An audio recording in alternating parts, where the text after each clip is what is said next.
നിത്യവിശുദ്ധയാം കന്യമറിയമേ നിന്നാമം വാഴ്ത്തപ്പെടട്ടെ. നന്മ നിറഞ്ഞ നിൻ സ്നേഹവാത്സല്യങ്ങൾ ഞങ്ങൾക്കനുഗ്രഹമാകട്ടെ. നിത്യവിശുദ്ധയാം കന്യമറിയമേ നിന്നാമം വാഴ്ത്തപ്പെടട്ടെ. നന്മ നിറഞ്ഞ നിൻ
and for your grace upon us, who will use it in faith.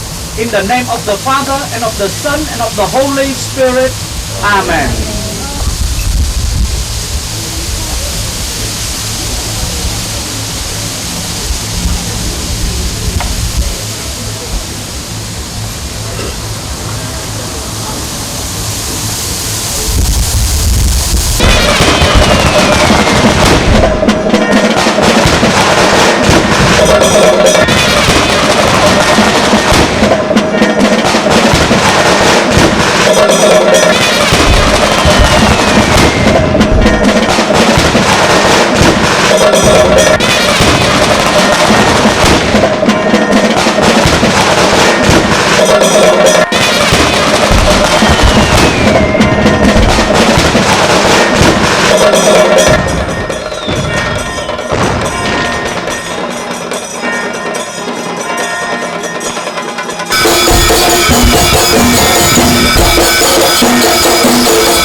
Santi,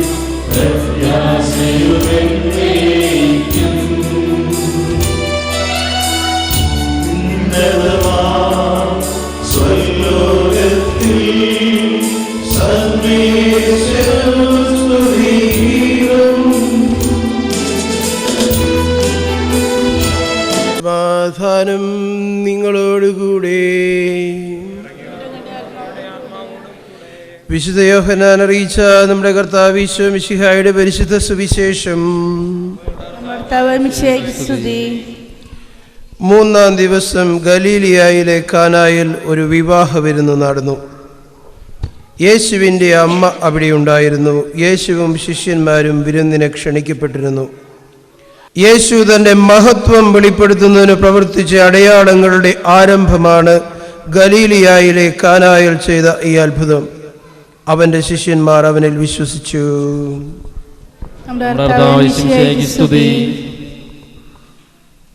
എന്ന് പ്രാർത്ഥിക്കാം. പിതാവേ, ഞങ്ങളുടെ മേൽ കൃപയുണ്ടാകണമേ. കാരുണ്യവാനായ പിതാവേ, ആശ്വാസദായകനായ ദൈവമേ, അങ്ങയോട് ഞങ്ങൾ പ്രാർത്ഥിക്കുന്നു. കർത്താവേ, ഞങ്ങളുടെ മേൽ കൃപയുണ്ടാകണമേ. ഞങ്ങളുടെ രക്ഷകനും പരിപാലകനും സകലത്തിൻ്റെയും ദാതാവുമായ അങ്ങയോട് ഞങ്ങൾ പ്രാർത്ഥിക്കുന്നു. കർത്താവേ, ഞങ്ങളുടെ മേൽ കൃപയുണ്ടാകണമേ. സമസ്ത ലോകത്തിൻ്റെയും സകല സഭകളുടെയും സമാധാനത്തിനും ഐക്യത്തിനും നിലനിൽപ്പിനും വേണ്ടി അങ്ങയോട് ഞങ്ങൾ പ്രാർത്ഥിക്കുന്നു. കർത്താവേ, ഞങ്ങളുടെ മേൽ കൃപയുണ്ടാകണമേ. ഞങ്ങളുടെ രാജ്യത്തിനും മറ്റെല്ലാ രാജ്യങ്ങൾക്കും അവയിൽ കൈക്കൊണ്ടവരാമഖിലരിലും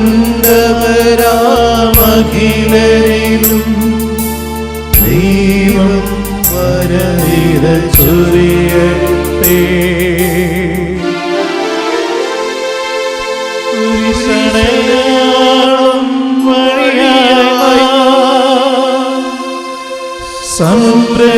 സംരക്ഷിതരായി തീരട്ടെ,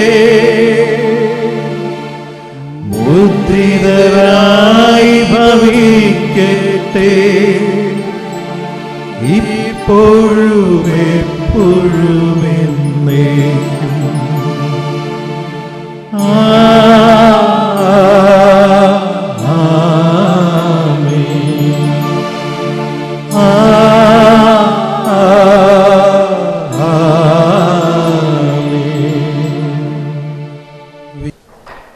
We have now a short message about Our Lady and the feast that we are celebrating today. Isho മിശിഹായിൽ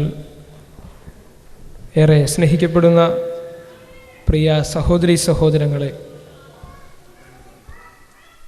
ഒത്തിരിയേറെ സന്തോഷമുണ്ട് ഈ വിദേശ രാജ്യത്ത് വന്ന് നിങ്ങളുടെ മുൻപിൽ നിന്ന് മലയാളത്തിൽ ഒരു സന്ദേശം തരുവാനായിട്ട്. കാരണം വിശ്വാസം നമ്മുടെ നാട്ടിൽ പ്രഘോഷിക്കപ്പെട്ടിട്ട് 21 നൂറ്റാണ്ടുകൾ കഴിഞ്ഞുപോയി. 21 നൂറ്റാണ്ടുകൾക്കപ്പുറം വിശ്വാസം പ്രഘോഷിക്കപ്പെട്ട ഒരു സ്ഥലമാണ് ഇത്. ഈ നാട്ടിൽ വന്നിട്ട് നമ്മുടെ വിശ്വാസം മറ്റുള്ളവർക്ക് പകർന്നു കൊടുക്കേണ്ട ഒരു വലിയ കടമ നമ്മുടെ മുന്നിൽ ഇന്ന് കാണുകയാണ്. നമ്മൾ നമ്മുടെ മാതാപിതാക്കളിൽ നിന്ന് സ്വീകരിച്ച വിശ്വാസത്തിൻ്റെ ഭദ്രദീപം ഇന്ന് ഇവിടെ ആളുകളില്ലാതെ അടഞ്ഞുകിടക്കപ്പെടുന്ന ദേവാലയങ്ങൾക്ക് മുന്നിൽ നിന്ന് നമ്മൾ ഉറക്കെ പ്രഘോഷിക്കുമ്പോൾ അത് കാണുന്ന ഈ ജനതയ്ക്കുണ്ടാകേണ്ട ഒരു ഉണർവ് നമുക്ക് പ്രതീക്ഷിക്കാം. അതിനുവേണ്ടി നമുക്ക് പ്രാർത്ഥിക്കാം. അതുപോലെ തന്നെ വർഷങ്ങളായി അല്ലെങ്കിൽ വളരെയേറെ മാസങ്ങളായി നിങ്ങൾ നടത്തുന്ന ഈ ഒരുക്കങ്ങളും അതിൻ്റെ ഉച്ചകോടിയിലെത്തിയിരിക്കുന്ന ഈ സമയത്ത് നിങ്ങളെ വളരെയേറെ അഭിനന്ദിക്കേണ്ട ഒരു കാര്യമുണ്ടെന്ന് എനിക്ക് തോന്നുകയാണ്. കാരണം ഞാൻ ഇങ്ങോട്ട് പോരുന്നതിന് മുമ്പ് എൻ്റെ കൂട്ടുകാരച്ഛന്മാരോട് ഞാൻ ഈ വിവരം പങ്കുവച്ചപ്പോൾ അവരെന്നോട് പറയുകയാണ്, ഇത് വളരെ വലിയൊരു കാര്യമാണല്ലോ. കാരണം നമ്മുടെ വിശ്വാസം ഒരു മറുരാജ്യത്ത് നിന്ന് തങ്ങളുടെ ജീവിതത്തിൻ്റെ ഒത്തിരിയേറെ ബുദ്ധിമുട്ടുകൾക്കിടയിൽ, തങ്ങളുടെ ജോലി പ്രാരാബ്ധങ്ങൾക്കിടയിൽ ഇത് പങ്കുവയ്ക്കുവാനായിട്ട് അവർക്ക് സാധിക്കുന്നുണ്ടല്ലോ. അതുകൊണ്ട് ഞങ്ങളുടെ എല്ലാവരുടെയും പേരിൽ അച്ഛൻ അവരെ അഭിനന്ദിക്കണം എന്നവർ വളരെ സന്തോഷപൂർവ്വം പറഞ്ഞു. ആ സന്ദേശം നിങ്ങളുടെ മുന്നിൽ ഞാൻ പങ്കുവയ്ക്കുകയാണ്.